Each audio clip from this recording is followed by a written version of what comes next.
Greetings, fellow guitar travelers. It's Rowan J. Parker here, a disembodied voice from beyond the grave. Actually, not quite so much, because unfortunately for you, I'm quite alive and well. Though, think about this a bit more carefully, if this video stays up long enough, it will last longer than I do. So, at one point, this will actually be spookily true. However, at least today, I'm not dead. So, what we're going to do with this lesson is something a bit different. I know you're staring at the screen and you can't even see me, which is probably a blessing, to be honest. We're going to do a lesson which I do quite often with some of my students, which is called Blues Evolution. So we're going to take the 12-bar blues structure and I'm going to show you how it develops from the most simple and basic forms into more complex forms, what you might describe as eventually being jazz blues or jazzier blues, and we'll get you there incrementally step by step. So it's a really interesting and important lesson to understand how the blues form has developed over the years. Okay, now before we do it, you know what's coming, of course, naturally, go and visit that website. It's www.rowanjparker.com. Great site full of tons of material, some of which you can buy, quality products in the store, and a lot of which is free. So do go and check it out. If you want to hit me up for Skype lessons via the site, you can do that. You can friend me on Facebook if you feel so inclined. Just hit me up on Facebook and I'll be your friend for a price. No, I used this joke last time. Just send me a friend request. I'm a friendly chap. And what else we got? Backing tracks on SoundCloud. There's a ton of them. And of course the YouTube channel, which hopefully you're watching. Oh yeah, I've just opened the minds.com account as well, which is another social media platform which you might want to check out. It's quite a cool place. Right, well, that's enough of that for the meantime. So let's get going with this blues. So let's punch in the chord progression for the most simple, the most basic 12-bar blues known to man. Let's call this Neanderthal blues. I'm going to do this in B flat because obviously B flat is the jazziest of all keys. Really, if you're going to play any sort of jazz at all, it's always blues in B flat. That's what they're always calling. So there we go. That's why it's B flat. Right, okay, now let's have a look at this chord progression then.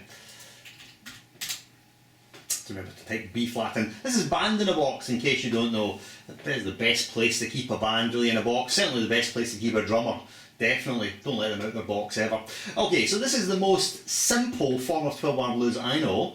It is 4 bars of B flat 7, 2 bars of E flat 7, 2 bars of B flat, 2 bars of F and 2 bars of B flat. So to put it another way, it's 4 bars of the 1 chord, 2 bars of the 4 chord, 2 bars of the 1 chord, 2 bars of the 5 chord, and then 2 bars of the 1 chord. I'm going to stick a B flat 7 at the end just to finish it. And we'll press play on Band in a Box and it will play it for us. Let's see what this sounds like.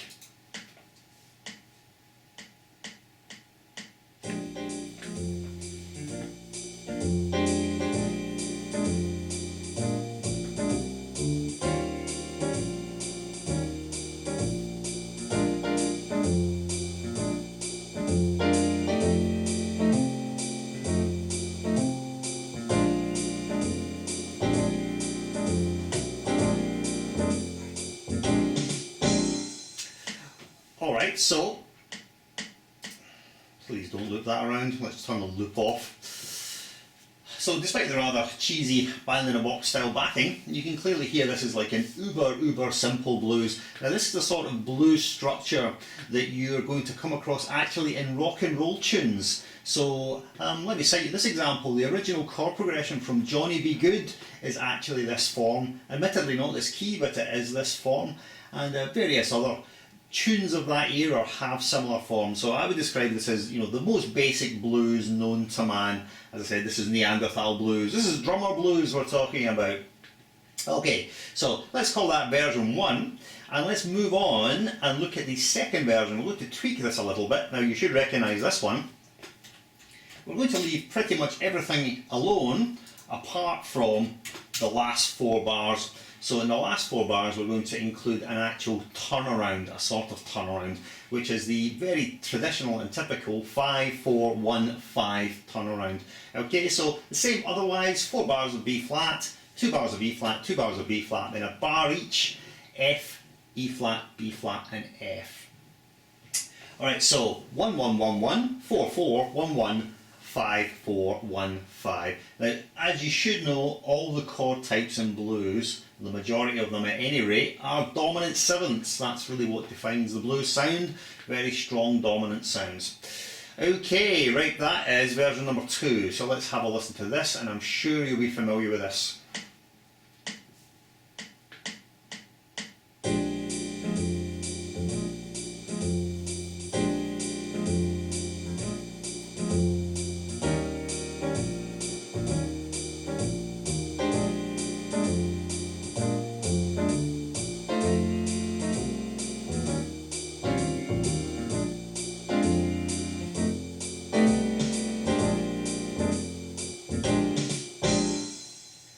Sometimes it's a little bit interesting as the extensions that Band in a Box will actually apply to the chords. I don't know if you could hear the alteration on the F7 chord. It definitely wasn't an F7 chord they played at the end. Some sort of altered monstrosity. But nevertheless, you can see that that is a very, very typical sort of blues. So if you go to blues jams, you know, drunken blues jams that I've been to many times, then you get this form of the blues, version of the blues very, very often. What would be a good idea actually is, we're going through this lot, if you grab a guitar or a piano if you're a piano player, and just play along with the chords, with the changes, and I promise you it's going to get more complicated than this, because obviously we're still currently on the nursery slopes of the blues. These are the easy ones. This is what I would describe as blues. So we've had rock and roll blues and now we've got blues. So we're going to look at another structure, very similar, minor variation. Now this is one of the most common traditional blues structures of all. This is called a quick change blues, often called a quick change blues, and the reason they call it that is because you can see that instead of having 4 bars of B flat 7, we go to the E flat 7 in bar 2, which just breaks up the monotony of the one chord plodding away for 4 bars. So this is the quick change, blues with a quick change. So you hear this a lot in jam sessions, say, alright, blues in B flat with a quick change, and what they mean is this. They mean this particular form. Otherwise, it's exactly the same. There's no other variation on this blues. We've got 1-4-1-1, 4-4-1-1, 5-4-1-5. Straightforward. Let's have a listen.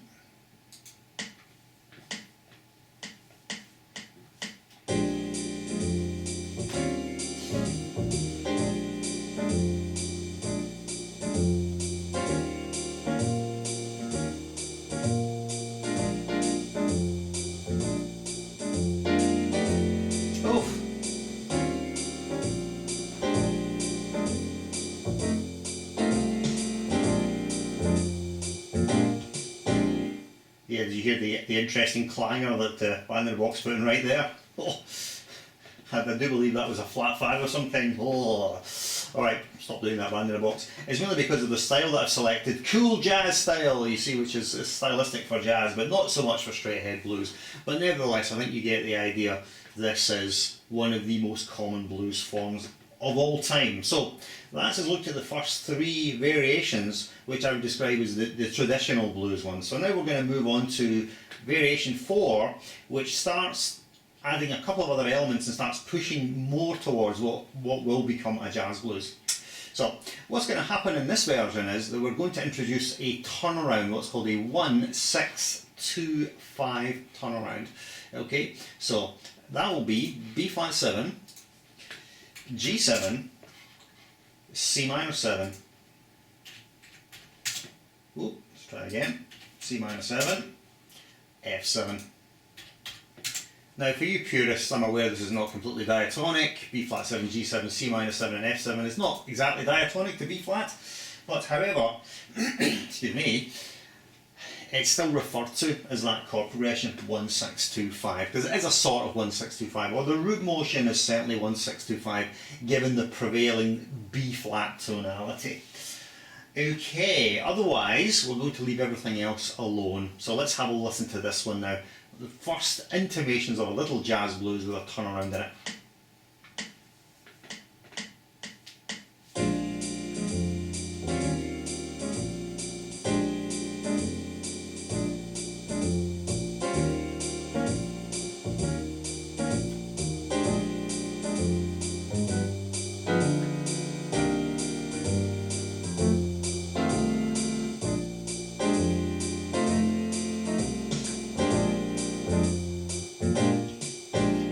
Alright, so I think you can hear that that's already starting to sound a bit jazzier now. We're really moving towards that sort of jazz moment.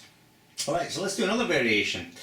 This last two bars, in a jazz blues, this isn't too common, just have the 1 chord and the 5 chord. You would again have a turnaround. So all we're going to do here is insert the same turnaround, the 1-6-2-5 turnaround, but at half chord value. So instead of it being a bar of each chord, it's only 2 beats of each chord. So you can see this is 1-6-2-5, and then again 1-6-2-5, but only 2 beats of each chord rather than 1 bar. So that's very, very common, very traditional. So let's have a quick listen to that.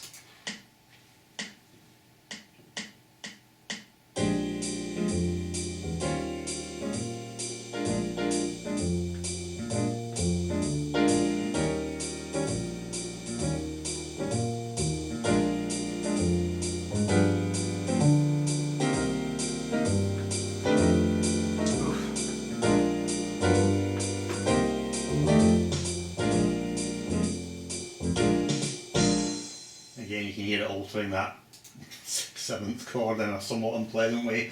Alright, okay, so never mind, let's crack on. Let's do a little change here. Very, very typically in a lot of jazz tunes and bebop tunes, the turnaround isn't 1-6-2-5, it gets altered to this one. Now, actually this turnaround can be viewed two ways. Really what it is a 3-6-2-5, alright? The reason for that is that the 3 chord can substitute for the 1 chord. So rather than placing B flat, we're replacing the B flat with D minor, because the 1, the 3, and actually the 6 chord in any key all have tonic functions.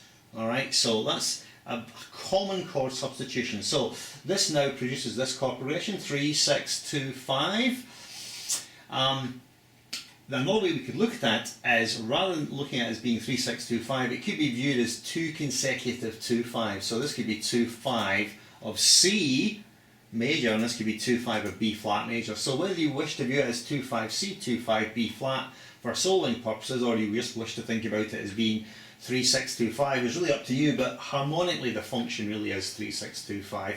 I hope that's clear enough. Alright, so let's press the play button and see what happens.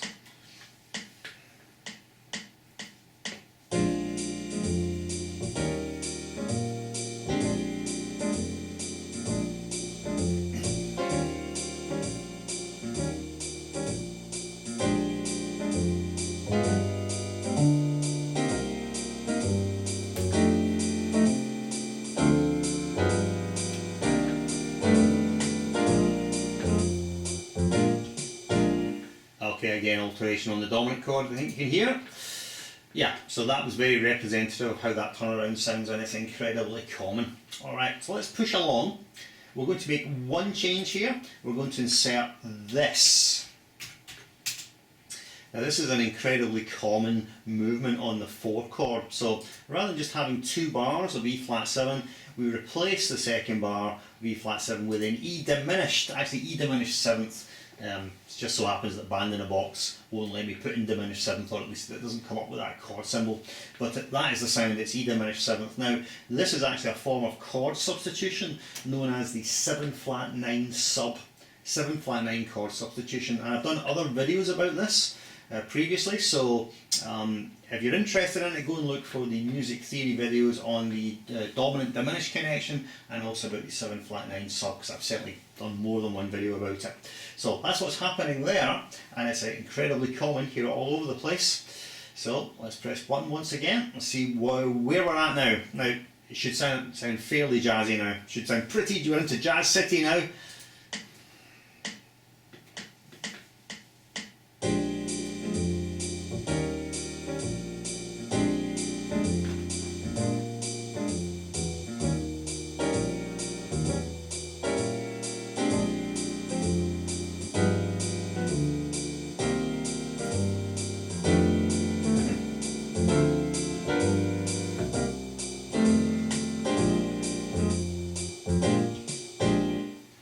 Alright troops, I hope you're keeping up with me because obviously it's looking a bit more complex now. Let's move on and make another change. Here is a vehicle which is very often used to approach the 4 chord. So when we're going to the 4 chord here, we're going to approach it via its 2-5. So we're going to prepare the 4 chord by its 2-5, which would be F minor 7, B flat 7. So it's a preparatory motion into the 4 chord. And basically if you have any chord, you can almost always stick a 5 in front of it, and then you can stick a 2 in front of that 5, which is really what's happening there, as you can see. Okay, let's listen to this.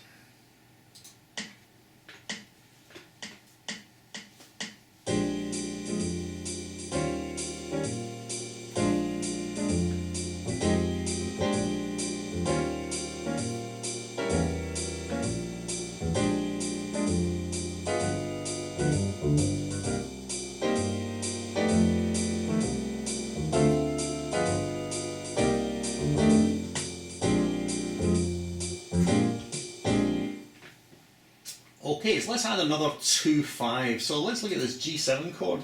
The G7 chord leads to C minor, G7 being the 5 chord of C minor. So you recall what I said, we can stick a 2 in front of a 5. Well, let's stick a 2 there in front of that 5.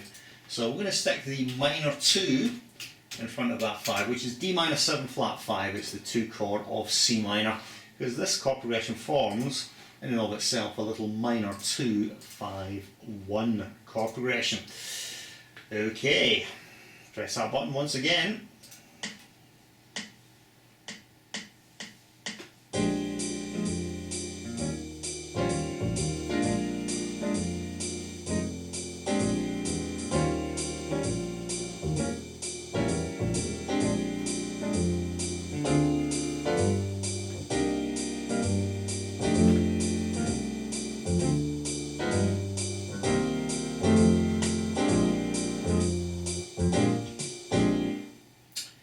Alright, so we could actually pretty much keep going indefinitely here, but I'm not going to proceed any further than this in terms of complexity of the chord progression. We'll just do one last thing to really show you how to make it sound very stylistic.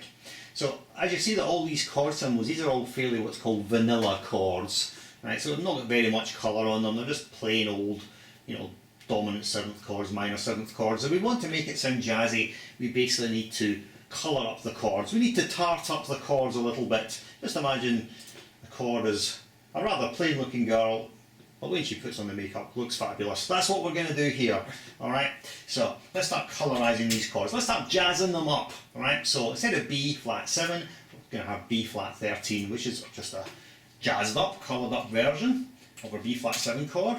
The same thing for the dominant 7, E flat 7, let's change it to E flat 9. So I'm not changing the function of the chords here, all I'm doing is adding colour to the chords to make them sound just more stylistic.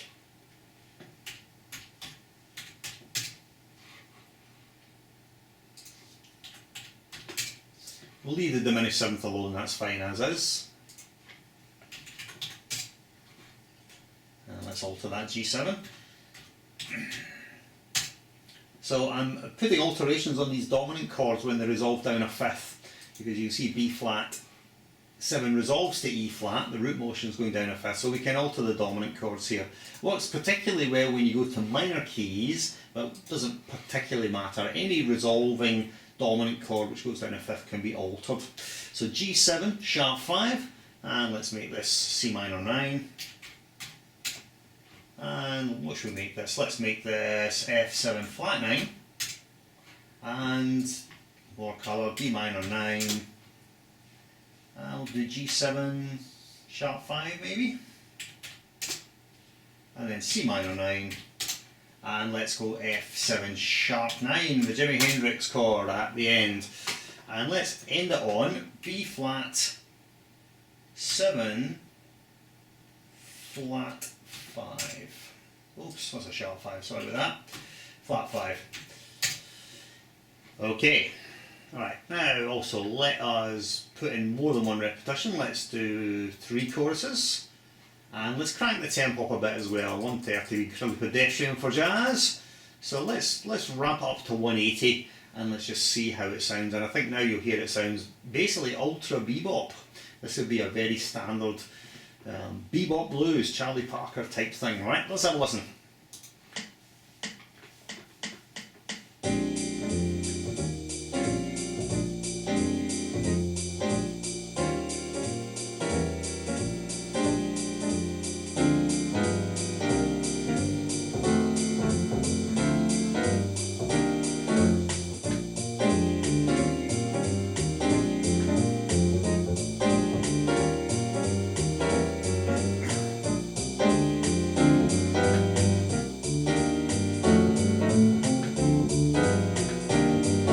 Last time.